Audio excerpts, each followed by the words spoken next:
African Americans' bodies are made differently. They have different maladies like sickle cell anemia. They can easily be misdiagnosed. And having a wide array of people, male, female, what have you, creates a sensitivity and a comfortability between the patient and the doctor that they might not otherwise get. And you can see into some things because you understand the nuances of how that particular person or species, their body reacts, blood pressure, more sensitive to hypertension or diabetes or that sort of thing. Don't you think that the more diverse the staff is at a hospital, the more proficient they become? Yeah, the word that comes to mind for me is empathy.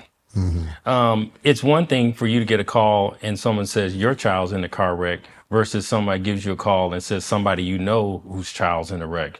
Your ability to respond is based on how you identify with that person. And I think the diversity, that's become a bad word, but I think it's needed because we identify, we understand Pawpaw worked at the plant. Right. Pawpaw ate fat back and greens, right. And Pawpaw had hypertension. You know, we understand the stresses of being a black man in the 60s and in the 50s working hard. Your family, you often tell the story of your father, right. And how he resurrected a business and, right. and the stressors. So we identify.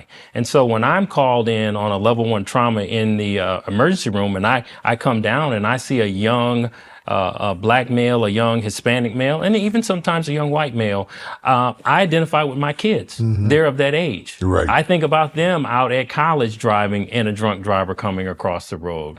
So I think, to your point, empathy. Yes. We have to, you like to say it in your sermons, we have a high priest, right. who can be touched by the feeling of our infirmity. Absolutely. We need that touch. We need that connection.